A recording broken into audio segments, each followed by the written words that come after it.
আজকে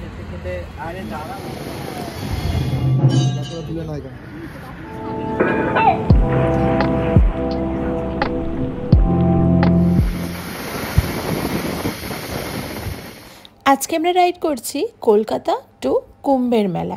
একদম ঠিক শুনেছেন, কুম্ভের মেলায়।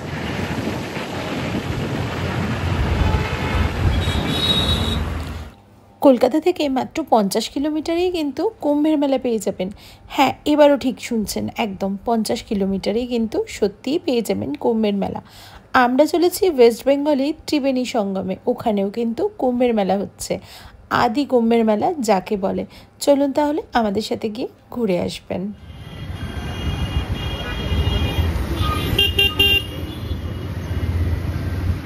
আগে থেকে ইন্ডিকেটর মারো।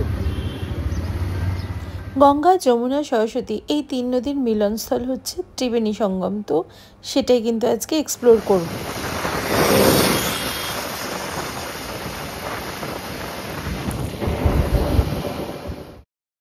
কল্যাণী এক্সপ্রেসওয়ে দিয়ে যেতে যেতে এবার কিন্তু একটু দাঁড়াতে হবেই। তো আমরা এইখানে দাঁড়ালাম। এখানটাতে কিন্তু বেশ সুন্দর লাগছে পুরো চায়ের সেটআপটা, তার সাথে নানা রকমের স্ন্যাক্সও আছে। তবে আমাদের যেহেতু অনেকটা রাইড করতে হচ্ছে, তাই স্ন্যাক্স এখন কিন্তু কিছুই আমরা অর্ডার করলাম না। জায়গাটা কিন্তু ভীষণ সুন্দর। বেশ কিছুক্ষণ বসলাম, রেস্ট নিলাম, আর আমরা কিন্তু 1 কাপ করে শুধু সবাই মিলে চা খেয়েছিলাম। কি সুন্দর না জায়গাটা। কখনো যদি কল্যাণী হাইওয়ে দিয়ে আপনারা বাইক রাইড বা গাড়ি রাইড বা যে কোনো কারণে যান, একবার কিন্তু আমি বলবো এই জায়গাটাতে একটু চা খেয়ে যাবেন।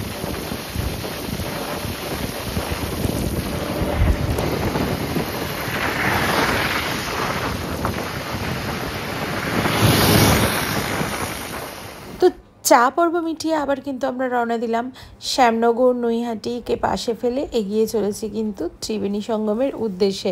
কিছুদিন আগেই মা এসেছিল, মায়ের থেকেই শুনলাম এখানকার কথাটা।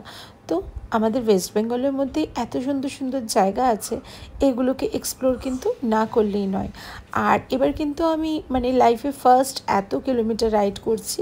আর এবার থেকে ভাবছি ধীরে ধীরে আমরা কিন্তু বাইকে করেও রাইড করব। খুবই কিন্তু ভালো লাগছে। ত্রিবেণী সঙ্গমে চলে এসেছি। বাইকটাকে একটা জায়গায় পার্কিংয়ে রেখে আর কি এখন আমরা কিন্তু নদীর ঘাটে এসেছি। আর ওখানে কি সুন্দর দেখলেন তো, জয় জগন্নাথর মন্দির। আর এখানে আরও নানা রকমের কিন্তু মন্দির রয়েছে। এই দেখুন, এটা কিন্তু আরও একটা মন্দির, হরিহর মন্দির। চলুন তাহলে একে একে করে সব মন্দিরগুলো আপনাদের কিন্তু দেখিয়ে দিই।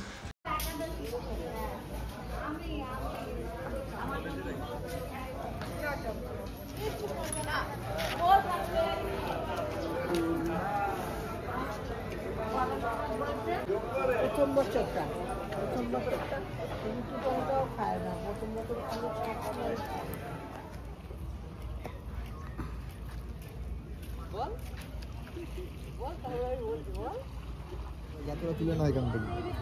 আসো না 6টা অবধি।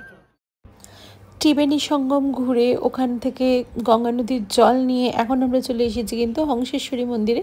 6টা অবধি এই মন্দির খোলা আছে, তাই আমরা কিন্তু এখানেও একটু পুজো দিয়ে নিলাম মাকে। আর মাকে দেখুন কি সুন্দর দেখতে, তাই না? তো পুজো টুজো দেওয়া কমপ্লিট। এবার আমরা আবার রওনা দিলাম কিন্তু বাড়ির পথে। এবার বেশ সন্ধে সন্ধে হয়ে এসেছে, তাই এখন রাইড করতে কিন্তু আরও বেশি ভালো লাগছে। তবে অনেকটাই চা তেষ্টা কিন্তু পেয়ে গেছে, তাই রাস্তায় যেতে যেতে আবার একটা সাইডে আমরা দাঁড়িয়ে পড়লাম একটু চা খাবো বলে। আর এবার কিন্তু শুধু চা নয়, হালকা হালকা খিদেও পেয়েছে, তাই এখানে আমরা কিন্তু চায়ের সাথে সাথে একটু স্যান্ডউইচ আর চাউমিন এগুলো অর্ডার দিয়ে দিয়েছি। চাউমিনটা আমরা খাইনি, আমাদের সাথে যে দাদা বৌদিরা এসেছিল তারা খেয়েছে। আর আমরা নিয়েছি কিন্তু ভেজিটেবল স্যান্ডউইচ। এটা আমাদের ভীষণ রকমের একটা কিন্তু ফেভারিট। তো ফাইনালি একটা ভীষণ সুন্দর ট্রিপের মেমোরি মাথায় নিয়ে আমরা কিন্তু রওনা দিয়েছি বাড়ির পথে। তো এইরকমই মাঝে মাঝে ভাবছি কিন্তু টুকটাক বেরিয়ে পড়বো রাইডে। আর ব্লগটা যদি ভালো লেগে থাকে পাশে থাকবেন, চ্যানেলটা ভালো লেগে থাকলে সাবস্ক্রাইব করবেন। আর যদি ফেসবুক থেকে দেখেন তাহলে কিন্তু ফলো করতে ভুলবেন না। থ্যাংক